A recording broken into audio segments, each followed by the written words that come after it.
Hi everyone! A few days ago I recorded a video all about my book Star, explaining all about the tigers who inspired the book, and I read the first 2 chapters, so I thought I would carry on reading the rest of the book, and I'm going to show you the beautiful illustrations by Jo Anne Davies as well. Okay, so here we go. This is chapter 3. When they got back from school, Anushka slipped into her papa's workshop. He was a mechanic, and he mended all the cars and farm equipment for miles around. She rushed to ask him for news about the tiger. Every time anyone dropped into the workshop, they always chatted for a while. Her papa loved to talk, and he always had the most up-to-date gossip in the village. Slow down. Let me give you a hug first. Where's your mama, Anushka? Does she know you're back home? She just popped next door to ask Nastya about something. Papa, has there been any more news about the tiger? Has anyone else seen her? I mean. Anushka went pink, hoping he hadn't noticed her slip. Anushka's papa laughed. Half the village has seen it, if you believe what I've been hearing today. But I spoke to Eva's father, and he reckons it was a young one, not much more than a cub, and definitely not fully grown. He sighed. Poor creature. Dmitri came in this afternoon, you know, the vet. He reckons the tiger would only be this close to the houses if there was something wrong and it was desperate for food. He thinks perhaps it's been injured by poachers. Anushka shook her head. Poachers? But tigers are protected. No one's supposed to hunt them. I know. Her papa reached out and put an arm round Anushka's shoulders. Not everyone thinks tigers are special the way you do, though. There are people who still hunt them. They can make a lot of money from it, sadly. Dealers will pay a fortune for tiger teeth and claws. They use them in folk remedies. He shook his head. When I told Dmitri that Eva's father thought the tiger was a young one, he said it's possible that poachers killed a mother tiger, and this is her cub. They're not so good at hunting when they're small, you see. The mother hunts for them. This one might not be able to feed itself with its mother gone. Anushka thought of the skinny little tiger she'd seen that afternoon. She'd felt sorry for the cub before, but now she knew it could be an orphan. It was much worse. What will happen? She asked her papa anxiously. Is there anything we can do to help? Perhaps we could put some food out for it, if it's hungry and it doesn't know how to hunt. Her papa opened his flask of tea and took a long swallow. The steam wreathed around his face and he closed his eyes. That's better. What do you think will happen if we put food down for a hungry tiger, Anushka? Well, it won't be hungry any more, Anushka said, shrugging. She sat down on the bench next to her papa and leaned against him. For how long? Anushka stopped to think and frowned. I don't know, she admitted. I'm not sure how often tigers eat. Maybe a couple of days? And then should we feed the tiger again? Her papa asked gently. Well, yes. Or, I don't know. Anushka nibbled the end of her plait. She thought tigers probably ate quite a lot, and mostly meat. It could get very expensive to keep feeding a tiger. But we'd only have to put food out until it learned to hunt for itself, she said.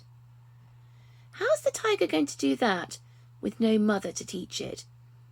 Especially when we're teaching it to come to a place where food just magically appears and it doesn't have to do anything for it. I see what you mean, Anushka said slowly. Her papa sipped his tea. And then maybe one day someone might forget to feed the tiger. Or perhaps they can't because they're not very well. Then what have you got? Anushka sank her chin onto her hands. A hungry tiger. A hungry, desperate tiger who can't hunt properly.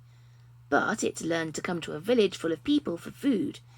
People who aren't afraid of the tiger because they see it often now, so they don't take care and they don't know that they need to run. All right, Anushka nodded. I understand what you're saying, Papa. but we can't just leave the poor tiger cub to starve." "No, of course not. Dimitri told me he's already contacted a special nature reserve to let them know we've had a tiger sighting. They said that if the tiger stays around here, they'll come and trap it and take it back to the reserve. They're experts. They can teach tigers how to be wild again. They've had a lot of success releasing rewilded creatures." He stood up and stretched his arms above his head with a groan. "Come on, Moya. I need more than tea to keep me going. Let's see if your mama needs help making dinner." "So we have to look out for the tiger and let them know?" Anushka asked hopefully, as they came through the door that connected the workshop with the back of the house. Tatiana and Peter were in the living room. She could hear the TV. "You're not looking out for anything," her father said firmly. "Even if it's a young tiger, it's still very dangerous." The front door thumped, and Anushka heard her mama coming in, shaking the snow off her boots and muttering about how cold it was. "What's very dangerous?" she asked, as she came into the kitchen, pulling on a warm pair of slippers. "This tiger. I was just telling Anushka that maybe someone from the nature reserve will be able to come and trap it." Mama shuddered. "I was nervous even going from Nastia's door to ours. I hope they come and take it away soon." "She's only a cub, Mama," Anushka protested. "Please don't talk about her like that." "She?"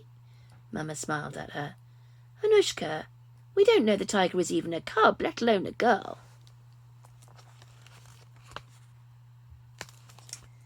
In her head, Anushka was saying, "But she is! She is!" Out loud, all she said was, "Eva's father said it was a cub. He saw it." "Ah," Mama nodded, looking relieved. "Well, that's good. I'm sure a cub isn't as dangerous as a full-grown tiger." "Dimitri the vet thinks the cub's mother was killed," Anushka explained, her voice shaking a little, "and now she's all alone." "Oh." Anushka's mother looked a little shocked. "Oh, that is sad." "It means the tiger's desperate for food," Papa said gently. "I know you think a tiger cub looks cute, Anushka, and this one's hungry and it's all very sad. But a tiger cub isn't like a kitten. It could still hurt you very badly." Anushka nodded, but she couldn't look at her papa. Most of her knew that he was right, but a tiny part, deep inside, remembered the tiger's frightened golden eyes. "Is anyone from the village going to go and look for the tiger?" she asked hopefully. "Dimitri, maybe. Wouldn't it be better to try and find her, so we can tell the people from the nature reserve to come? I mean," she swallowed hard, "if she doesn't know how to hunt, she must be starving. It's cruel to leave her on her own out there." Papa shook his head. "Moya, even Dimitri isn't an expert on tigers. No one is going to put themselves at risk like that. It's just asking for trouble. The nature reserve staff have special equipment, tranquilizers, and I don't know what else. They know how to approach a tiger. It's not something we can do." "So we're not going to do anything?" Anushka whispered. If she tried to talk any louder, she would have cried. That night, Anushka lay in bed with the little wooden tiger pressed tightly into her hand. The sharp ruff of fur carved around the tiger's head was hurting her, but she couldn't seem to loosen her grip. What was she going to do? She had seen the tiger cub, but then she hadn't told anyone. She'd wanted to keep that amazing moment all to herself. She'd let the tiger cub turn and walk away amongst the gathering trees. If she'd said something, maybe the people from the nature reserve would think it was worth coming to the village. But it was too late to say anything now. The cub might still be close, or she could be miles away. Anushka had missed the chance to help her. She'd have to do something else instead. Even after everything Papa had said about how dangerous tigers were, Anushka knew she had to go out there and find the cub. She'd been told many times that she must never go into the forest on her own, that it was easy to get lost, and it was full of wild creatures. She shivered. She didn't want to go, but something was telling her she must. Just not yet. Not while her mama and papa were still awake. No, she was going to have to wait until it was truly night time and she could sneak out without being heard. She needed to search the kitchen and maybe even Papa's workshop so that she was ready. Anushka peered over at Tatiana, making sure her sister was properly asleep. Then she reached into the drawer of the table by her bed and pulled out her torch and a notebook with a pencil on a string. She needed a list if she was really going to do this. She pulled the covers over her head and switched on the torch so they made a little glowing cave. She began to write, stopping every so often to nibble the edge of her thumbnail. Even thinking about going out in the snow all alone was making her nervous.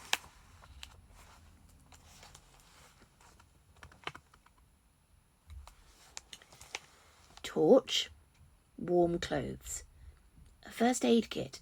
Did they have one of those? Maybe just some plasters. Food for me and the tiger. Anushka caught her breath anxiously and scribbled on. 2 pairs of gloves. A map?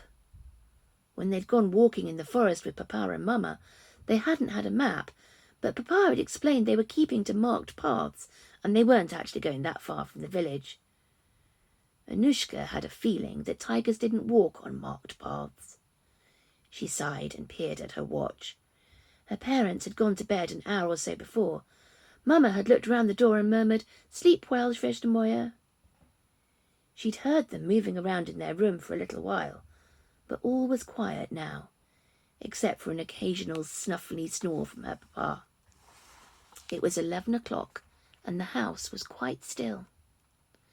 How much longer should she leave it before she walked out into the forest to go looking for a tiger? And that's the end of chapter 3. So look out for the next video when I'll read the next chapter to you as well. Bye everyone.